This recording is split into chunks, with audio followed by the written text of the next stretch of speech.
Rusty Quill presents. Push the Roll with Ross Bryant is an Ain't Slayed Nobody production and is intended for mature listeners only. Check the show notes for content warnings and please listen with care. Want to get involved? Back us on Patreon at Ain't Slayed Nobody and submit your ideas for our improvised games.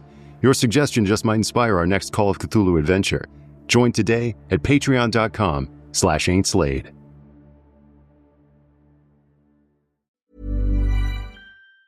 Hey, Ryan Reynolds here from Mint Mobile. Now, I don't know if you've heard, but Mint's premium wireless is $15 a month. But I'd like to offer one other perk. We have no stores. That means no small talk. Crazy weather we're having. No, it's not. It's just weather. It is an introvert's dream. Give it a try at mintmobile.com/switch. Upfront payment of $45 for 3-month plan, $15 per month equivalent required. New customer offer first 3 months only. Then full price plan options available. Taxes and fees extra. See mintmobile.com. And with that, I'd like to know what our second title is. Oh. Oh, man. Okay, so people are going to think we're cheating, Ross, I have to say, because the one that I have lined up is from your friend Nate. Yes. And the title is Even Here, Wednesday is Spaghetti Day. Yes! The big pasta account. Yeah. Wow. Okay.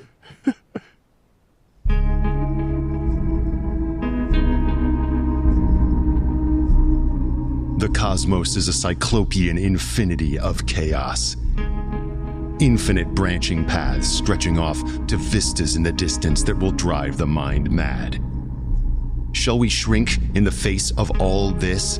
Or will we climb aboard the chaos and ride it to the end, letting chance guide the way? This is Push the Roll. We're rolling dice against your Patreon suggestions to create improvised Call of Cthulhu adventures in real time, with themes of eldritch horror, the weird, the transhuman, the transmundane, the cyberpunk, the splatterpunk, the anything punk. We don't know until we roll. Anytime, any place, anything can happen when you push the roll.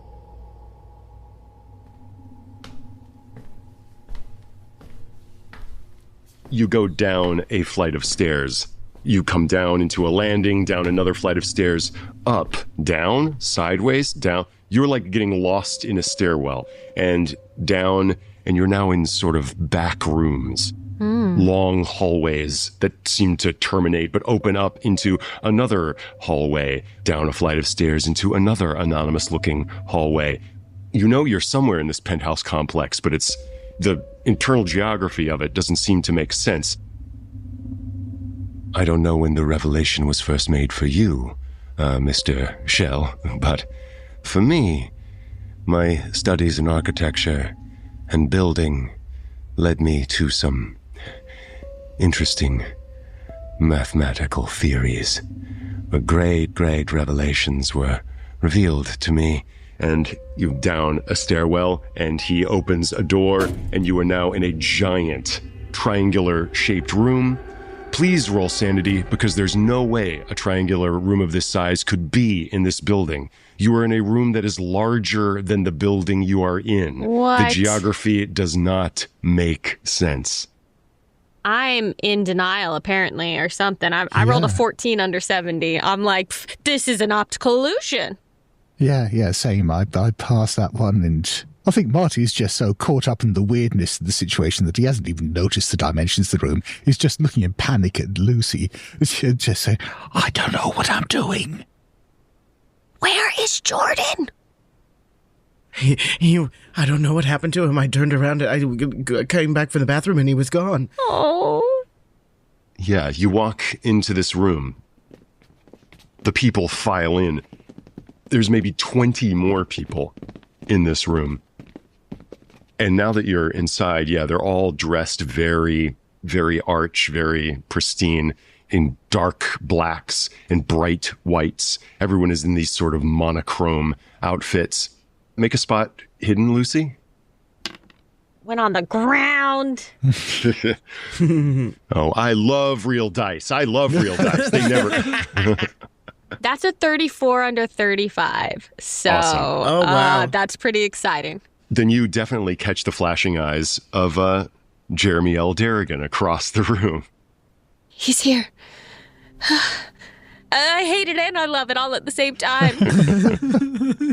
It is then where Roger kind of walks up to you, Pamela.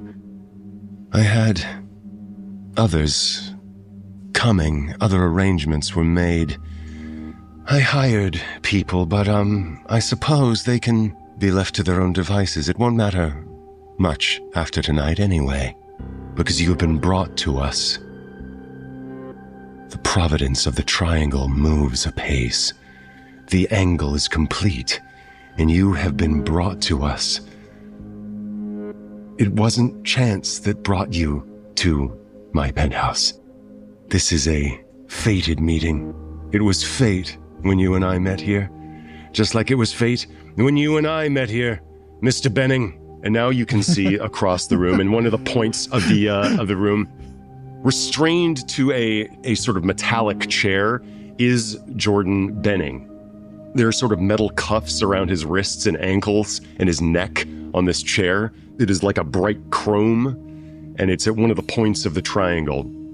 Jordan? Honey, this is such a different look for you. Are you gagged? No. Let's say no. I think in your maybe conscious now. Your consciousness is swimming back. You awake from a dream where you were walking on the ceiling of your airplane, and you looked out the window, and the curvature of the earth was now flat and seemed to bend upwards. And it wasn't as though you were looking at a flat earth. It was more that you were looking at the interior of a hollow earth, a geometry that all makes sense to you, that you're not flying over the earth, you're somehow flying inside the earth. And you wake up and you're strapped to this chair. Could I roll sanity on waking up Yes, in this please. room? I wish you would. Okay, after the dream. I wish you would. I'm coming so close. I failed 38 over 33. All right, I'll be kind to you here. 1 point of sanity loss. Okay. Russ, I might have missed the description. How was Jordan dressed? Was he dressed at all on this table? I didn't even consider that he might be totally nude balls, but I was just wondering. He's wearing a towel. Yeah. Towel guy. Oh, man. You're wearing a similarly stark black and white outfit. Okay. Your pilot outfit has been exchanged. I didn't even let you keep your cap. No, sorry. On the 1 point of sand loss, could the involuntary reaction just be kind of like a wide-eyed stare at his friends saying, "We're inside the goddamn planet"? Madigan is like, yes, inside, outside, up, down, black, white. We live in a world of these strange dualities, don't we? Each one of us, solitary, seeking our better half. But what if there was a third way? The love that generates the cosmos. Love is not one-to-one. This is a triangle. Rising from the floor now at one of the other points of the triangle, you see, similarly restrained to a seat, Melissa Huntington. Melissa, are you all right? I'm just going to go over to her. I'll go right over to her unless they stop me. She seems sedated. Melissa? Pat her face. No, just nothing. Can't a girl have it all? No, I don't think she can. Melissa, what have you gotten yourself mixed up into? I don't even know where we are. Don't worry, Miss Forge. You'll know everything soon enough. And you'll know just how meaningless that question is. Where we are, when we are. There is no where, when, up, down, black, white, evil, right. There is only will. Roger is now kind of gesturing to the crowd around you, Pamela, and you are being led towards one of these chairs at the third point of the triangle. No, thank you. I'll just watch. I don't need to participate. I don't have any, but no triangles for me. I'm free willing. I'm a woman of the world, and can't tie me down. No way. She does her Beth Samantha Jones. Please, please, please, no. Your pleading is falling on deaf ears here. And yes, you are being led to this chair and sat down, and they're beginning to put these restraints on. Okay, I have a firearm. Oh, do you? Yes, can I blast someone, please? Okay, so yeah, you're being pushed down towards this restraining chair. As you move closer to it, Pamela, you can see that there are all these sort of like ridges and seams in it. It looks as though that the chair itself can articulate and move, perhaps, in some sort of like strangely articulate way. And they're pushing you towards it, but you've got your gun on you, apparently. I reach into one of my shoulder pads and pull out a pistol. One of your shoulder pads is a pistol. Now, I didn't want it to come to this, but I am not going to be restrained, and I'll shoot down any one of you who moves towards me. The people who are around you kind of let go a little bit, and are like, but they're still nearby, eyeing you warily. Back it up. And I'm parting the seam, I look towards any sort of door. Is there a different door that I came out of? Is there glaringly an exit sign anywhere? There is no exit sign anywhere. There is, of course, a door you walked through, but it's kind of hard to discern in this vast, dark, triangular room. You came in on one of the flat sides of it. There's a triangle sort of inscribed into the floor with one of these chairs at each of its 3 points. You're right by one of those now. And Roger is now looking at you. Very unwise, Miss Forge, very unwise. I don't think so. I won't be forced to do anything that I don't want to do. Let me go. That's all I'm saying. Do whatever you want, but I want no part of it. I won't say anything to anyone. He just says 5, 0, 7, 9. I shoot him in the leg. Great. Take your shot. When he says that, everyone in the room who is not you begins intoning in unison. 5, 7, 12, 3, 8, 0. Can I push it? I was at 55. 66 is what I rolled, but I have 55 in firearms. I always forget the push and the luck rules when it comes to combat. Can you push a firearms roll like that? You can't. Yes, I thought so. Unfortunately, attack rolls you cannot push. You can use luck, though, right? You can, yeah. Sure, I'll use luck. How many luck points do I have? 55. Nice. Okay. So I'll use 12 to get under. Yes. Okay. Yeah. And you were aiming for the leg, you said, kind of calling your shot. Yeah, in the thigh.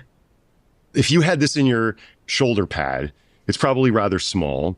You want to say that this is like a 32 revolver if we're being kind, or a Derringer if we're being realistic, that it kind of got under your shoulder pad? The tiny James Bond one. Yeah, the tiny little guy. The Walther PPK. Yeah, let's say it's that. So the base damage here for that would be 1d8. So go ahead and roll 1d8. Thank you. All right. 2 to the leg. Bang! You nail him in the leg. He drops. But as I said, the entire room is now chanting together.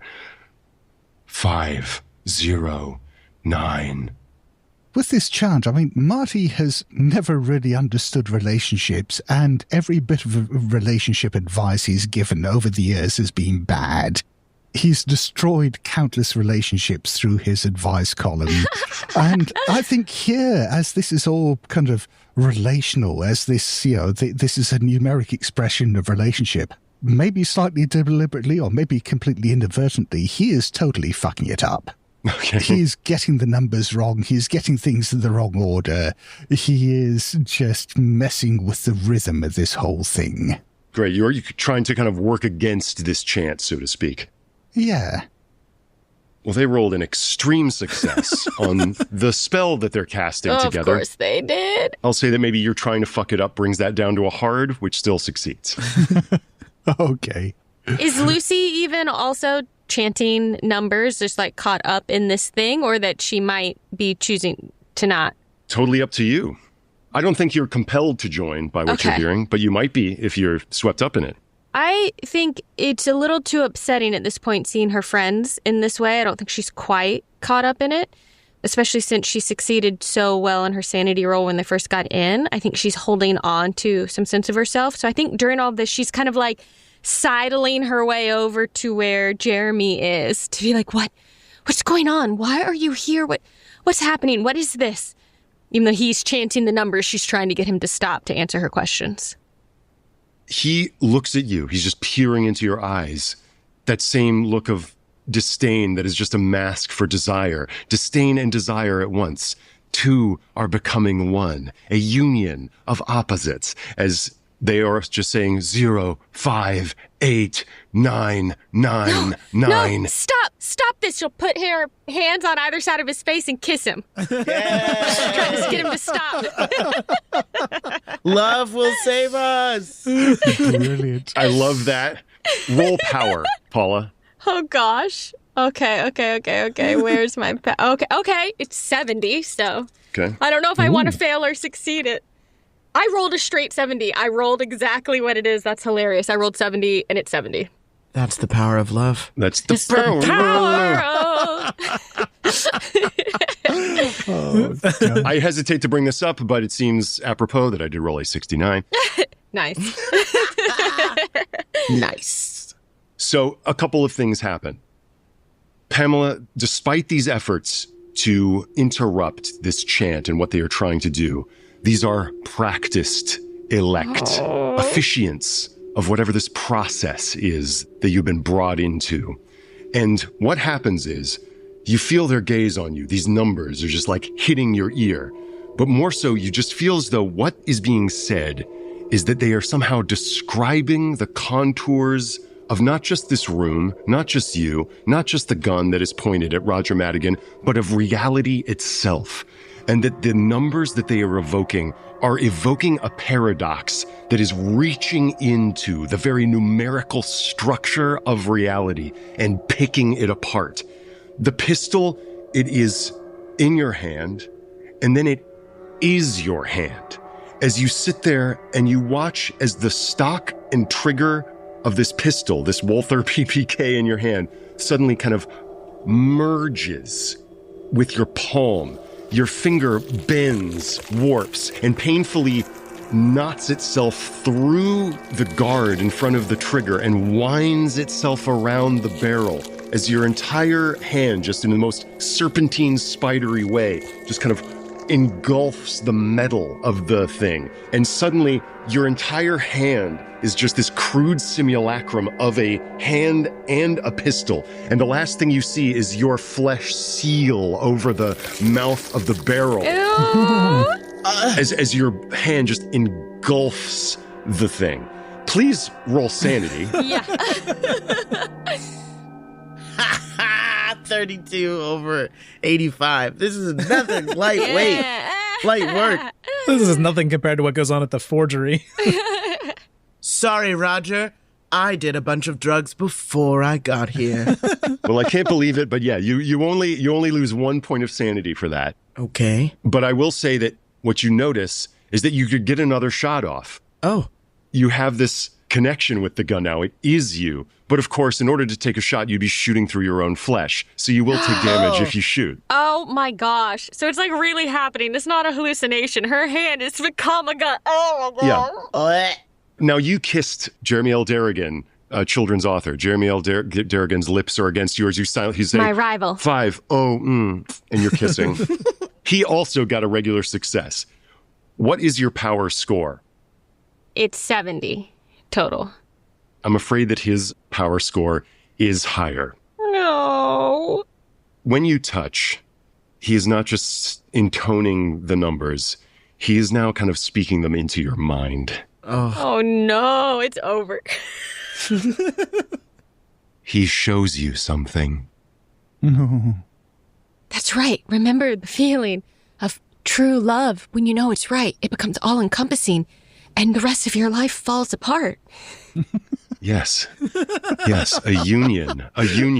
And for a moment, you have the sensation that your two heads are not two heads, but are fused at the lip. One. Yes. Merging one into the other, engulfing each other, your two bodies becoming one. Your skeletal systems bending and wrapping around each other, knitting together.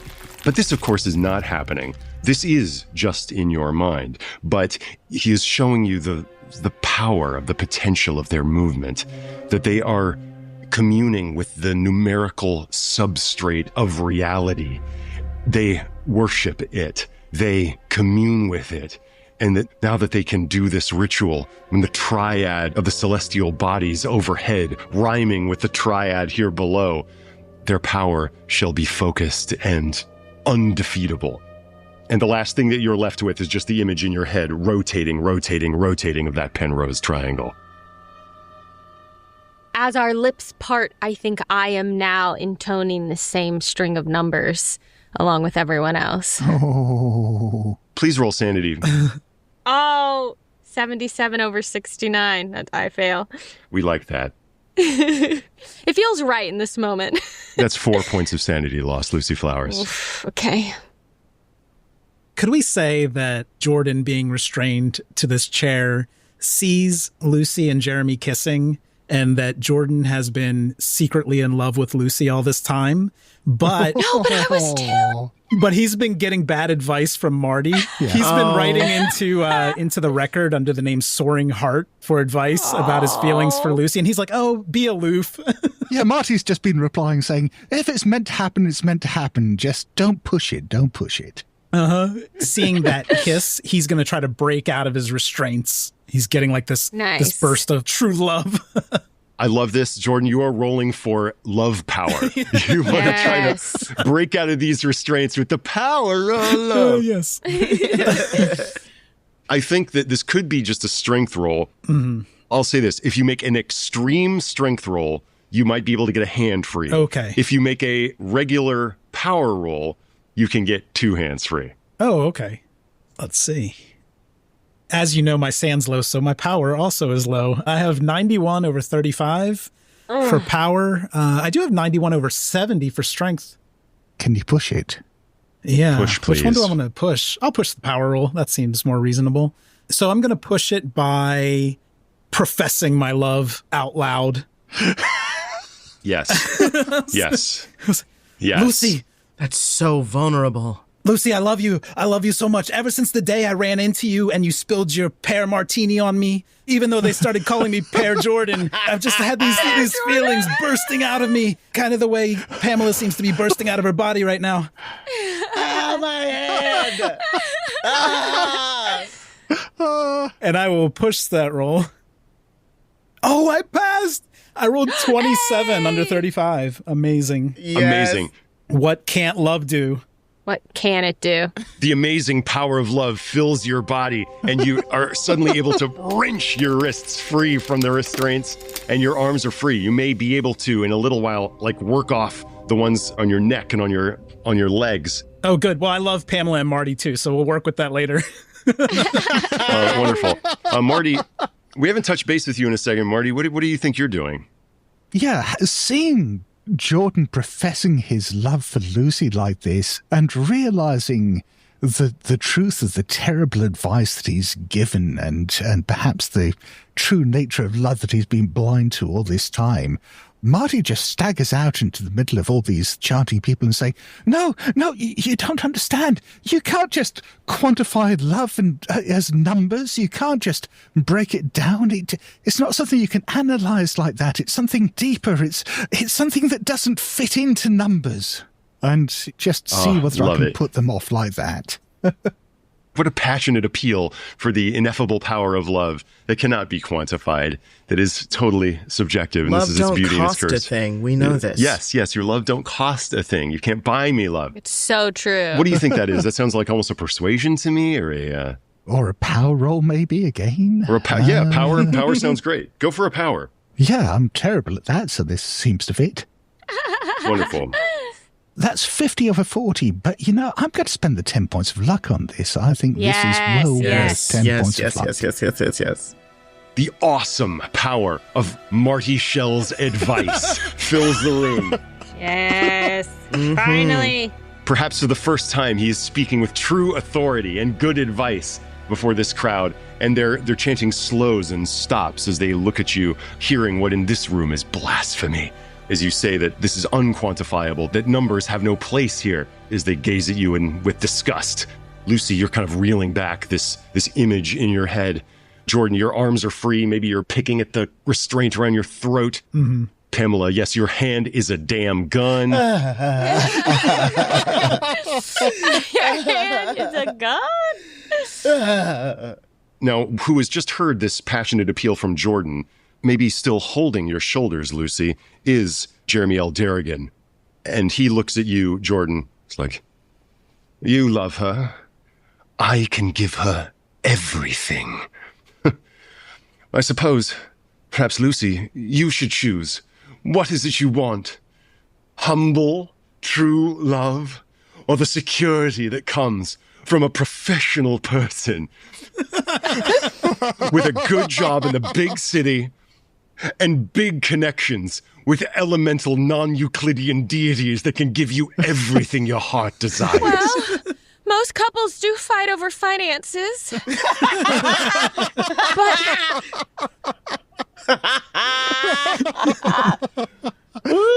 Oh my goodness. But deep down inside, I've always been afraid to admit that I also loved you, Jordan. I just thought you didn't have feelings for me. I thought that you liked Melissa. Earlier, when we were drinking our appletinis, and we asked, do you have feelings? Do you have a crush on Melissa? And I looked at you very closely, and you probably didn't notice because I thought you never noticed me, but you were noticing me all that time. And I'm going to try to go over to him. Great. So you are now assisting, maybe help free him? Yes, I will do that. A beam of light comes down a column from the ceiling, piercing the center of this space. And you realize that perhaps just above you, through the strange and nonsensically paradoxical route that you took here, somewhere and somewhen up above you is that same penthouse you saw with its glass interior. And what you're seeing right now is a moonbeam shooting right down into the center of this space as the triangulation is complete. You are tugging at this metal restraint on Jordan's throat, and Pamela, you can feel more arms on you as they're trying to wrestle you into the seat. And maybe, Marty, you are the only one who notices that the chair that Melissa Huntington is in is beginning to move. And the arms are moving sideways, one moving up, one moving down. The legs are moving apart and bending, and you realize that this chair is fully articulated, that each hinge point is swinging around, turning on an unseen axis, bending with the body of Melissa Huntington, wrenching it out of its natural shape. Oh, no. That's a sanity roll, I think, probably. Yeah, I think so. You said, and Marty's the only one who's seen this, right? Yeah, I think so. At this moment, anyway. Despite my terrible sanity, I passed. Hey! Oh, okay. You just take 1 point of sanity loss. Don't sound so disappointed, Ross. Yeah. Yeah. Are you trying to do anything at this moment, Marty? I think so. I'm going to run over and throw myself on Melissa, just in panic almost like a passionate hug, hold onto her and try to just hold her body together and stop it being pulled in all these weird directions. Oof. She's like waking out of her stupor. Marty, you've always been more than a side character to me. She's like bending impossibly. I'm sorry, this is very horrible and violent.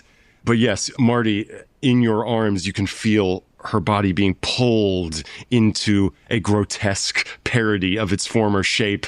And you feel her life is somehow not snuffed out as you open your eyes and see that she is just kind of gazing up at you, and that she has been bent into a Penrose triangle. Her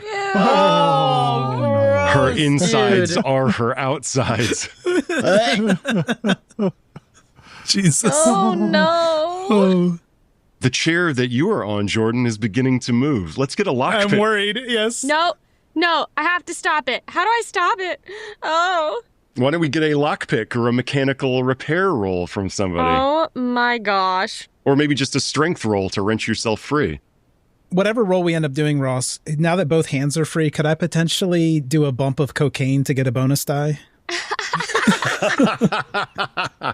You want to do a bump of cocaine to go Popeye mode on this thing? Yeah, exactly. Although I'm worried about the health messaging we're sending, because I think in the last one I was smoking cigarettes to keep my cool. Okay, yes. Do you want to do some mindful breathing before Ross kills you? There you go. Yeah, do you want to have a sip of kale juice? No, you, okay, of course. You take a rip. You're absolutely zooted off your fucking, off of your Coke airplane. And you want a bonus die to something? Just asking. Yeah, I could do strength, or it could be Lucy using lockpick. I don't got any locksmith. Oh, I thought you did. No. I thought you did. No, I would have to use strength. As we have established, the power of love was able to free you part of your restraints. So perhaps if you make a power roll, Oh, no. you can do it with advantage, not only because of the revivifying power of cocaine, but also because Lucy Flowers, your beloved, is helping you. You can get free. We can do this together, like a partnership. I rolled an 8, which Oh my God. for me isn't extreme somehow, but I'll spend a point of luck to make it extreme if that helps at all. And I think he's kind of like tearing at the neck restraint and just saying, I'm sorry, I got some bad advice, Lucy. We got to get out of here. That's okay. Start our lives together. All that matters is we're together now. We're going to survive this. Yes, and you managed to, with the power of love, you managed to get yourself free in just the second before this thing snaps your leg and twists it like grotesquely out of joint. And you tumble out onto the floor and you see this grotesque and horrible, tortuous chair like bending and moving impossibly into an impossible shape. And perhaps this is when you notice what has happened to Melissa Huntington. Please make sanity rolls, you two. Yes. Oh, yeah. Although I do think that he's definitely favoring Lucy over Melissa at this point. Well, no, duh. Oh my gosh, I passed 25 under 31. I did too. I rolled a 4. Poor Ross. So I'm just like, it's just shutting down. I think basically it's like survival mode. You're just shutting down your ability to process what you're seeing. So you're like, that's not real. That's not real. It's just not real. So it doesn't matter. This is just insulting, but you each lose 1 point of sanity. I mean, I've lost 6 total. So. All right, the 3 of you are currently free, but now that the beam of light is creating this column in the center of this space, the chanting is beginning again with slight uncertainty.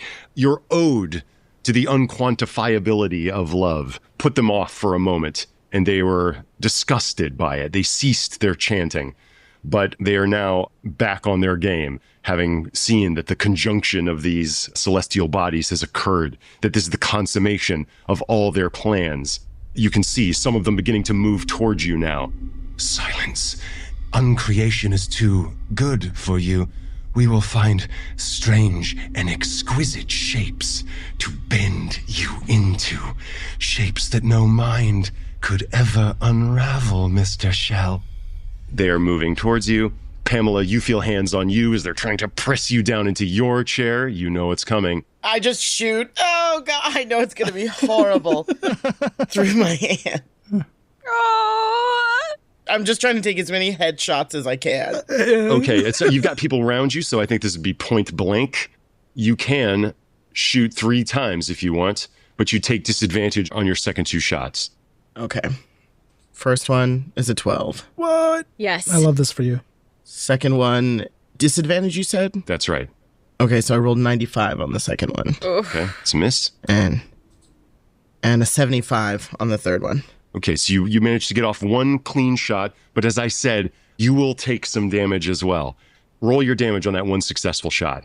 That was a D8. 4. If you spent a bit of luck and buy that down to an extreme success, you'd add an extra 8 points of damage to it. I remember reading this in a column once. Good advice, Marty Shell. Good for all your romantic and combat mechanical needs. Okay, so that was 4 damage plus 8. Okay, yes. So here's what happens. From the other side of the room, through the din of the chanting, you hear just bang, bang, bang resonate out in this space. 2 of the bullets fly wild. You just see one head of this person who's trying to push you down into the chair just erupts in a gout of blood and bone. They reel off to the side and tumble down, stone dead. You have blown their head off. In order to do that, you had to shoot through the flesh of your hand with your hand gun and see how much damage you did to yourself. Horrible. Your gun does D8 damage, and I just rolled an 8. Oh. That Pamela was all hands. That doesn't seem fair to me because it's a hand. You're shooting through the flesh of your hand. So I'm going to have that and say you took 4 damage from that shot. Oof.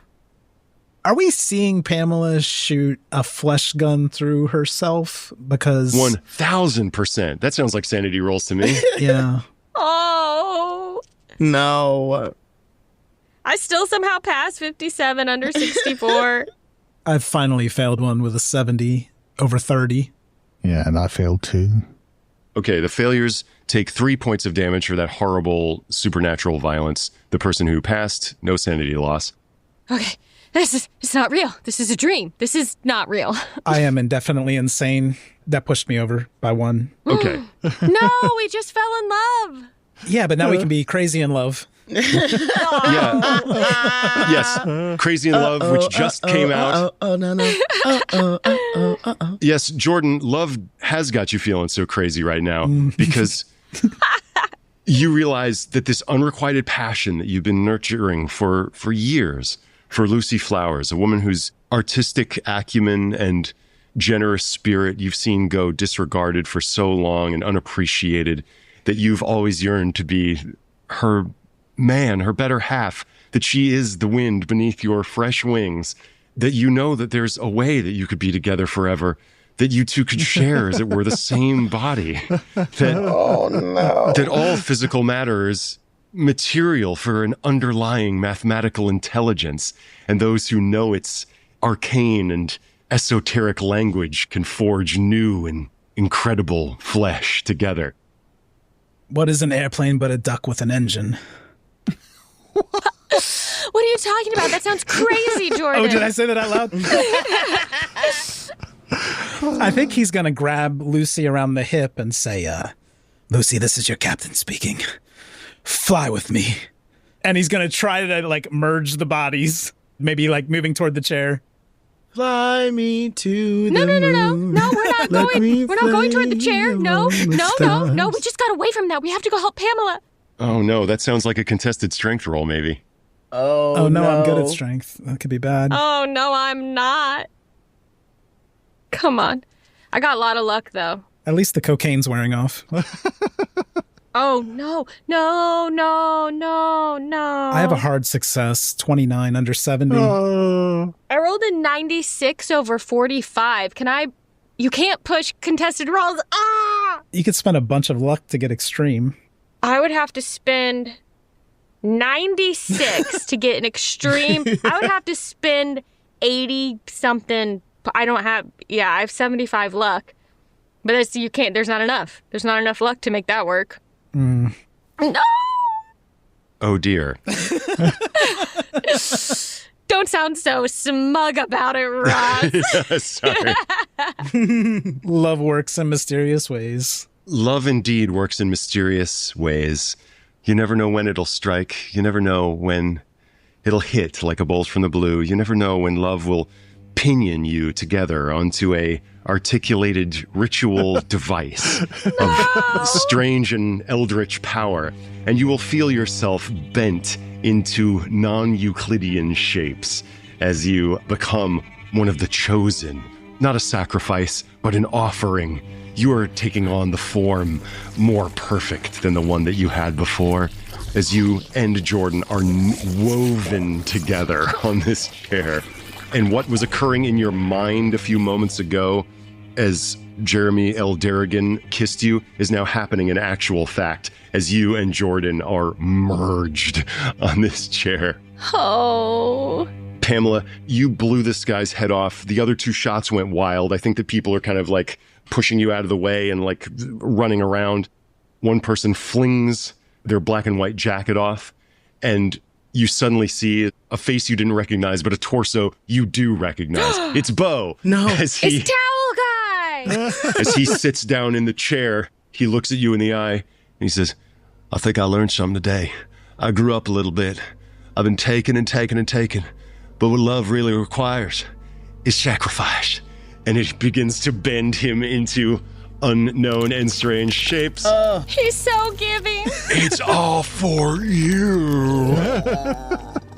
The Trinity is now complete. And with these 3 woven forms, the beam of light in the center of this space takes on material corporeality, bends itself, and now manifesting in the center of this triangular space is a rotating, duplicating, fractalizing Penrose triangle, hovering, suspended in midair, rotating there in front of you. It is a center of gravity somehow. You can see the body, the twisted body of Melissa Huntington there, like, oh, it's beautiful. As she, in this shape, suddenly is squeezed out of the chair and like a thread, like pulled apart by the power of gravity, is sucked into the center of this rotating triangle. Someone of Jordan's knowledge of astronomy might know is like one of the qualities of a black hole, as she is like crushed down to atoms. This is something that astronomers and astrophysicists refer to as spaghettification. Oh, and there it is. Yep.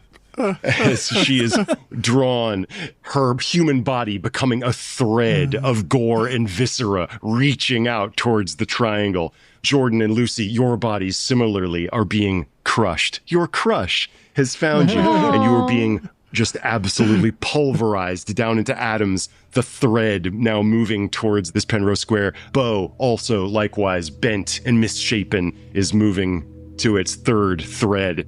Each one of these threads of flesh meets an axis of the Penrose triangle, and as it rotates, it seems to bundle them up like a obscene cat's cradle, winding them into still more non-Euclidean shapes.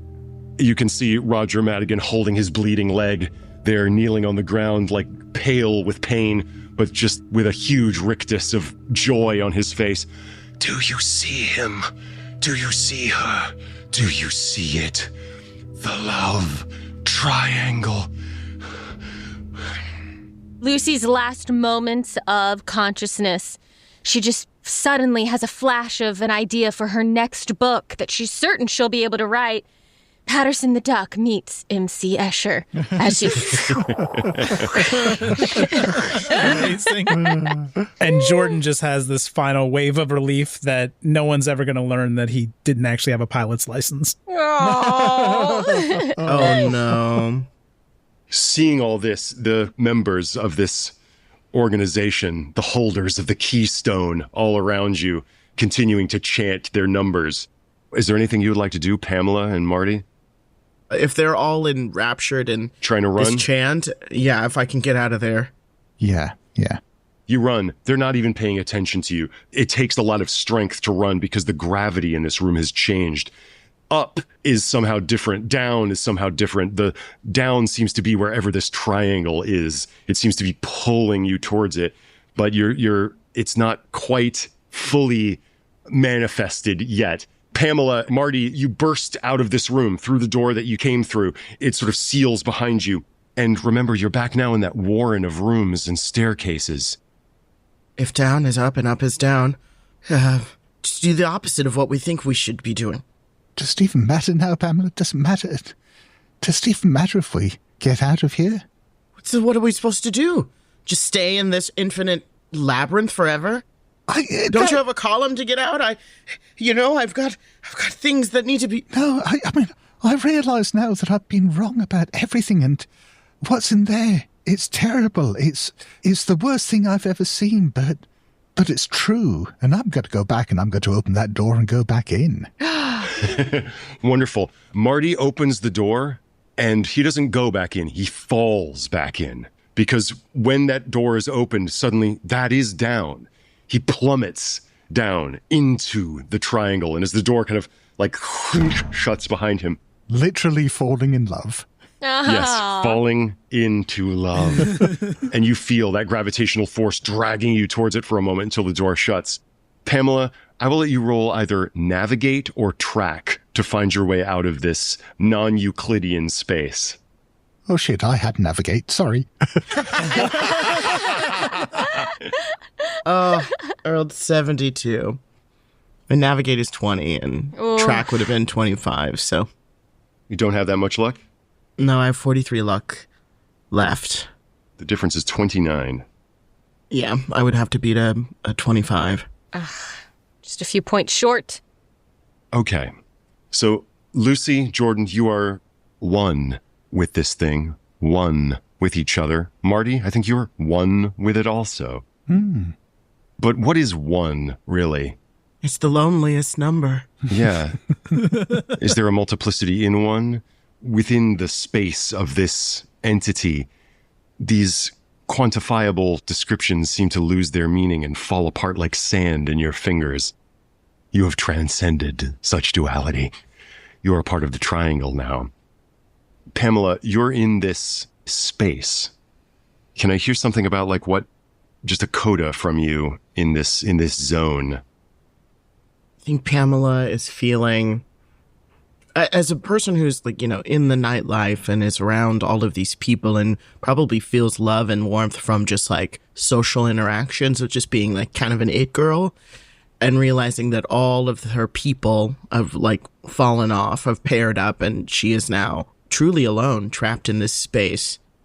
I guess she is overcome with the fact that she'll have to settle for this being her fate. That she didn't get to decide.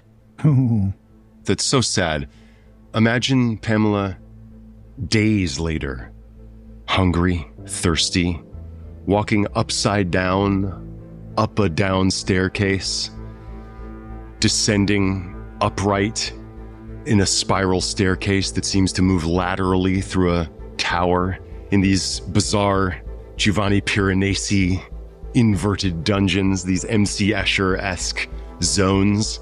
As you come to a door that seems to move into another room, but as you approach it is obviously facing directly downward somehow, you see there, not dressed in a towel, but I'm going to say fully angelically nude,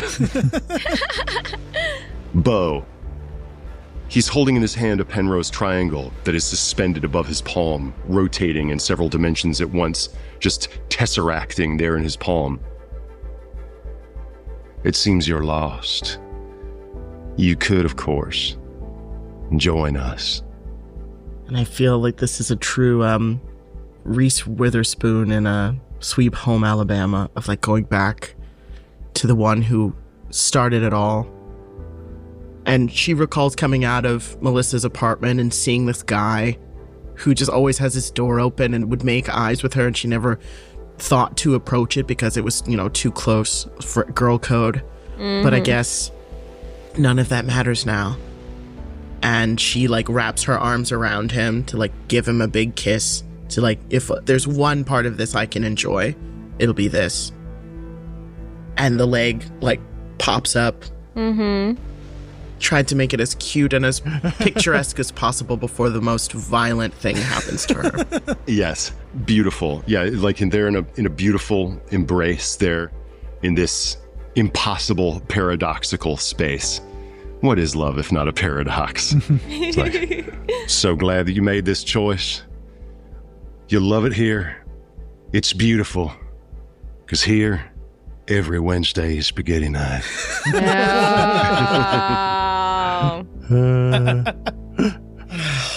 Oh my God. Nice. Keith Philby somewhere wondering why everyone stopped responding to his emails. And I'll leave you with Keith Philby, just kind of looking down in his hands, glum, looking at his BlackBerry, waiting for a message. In his one-bedroom apartment, sighing. He sets it down, walks over to the window to look out over the Lower East Side. And as he parts the blinds, what he sees is the sun has been replaced by an altogether different shape. And all of Manhattan is folding towards him. Oh my gosh!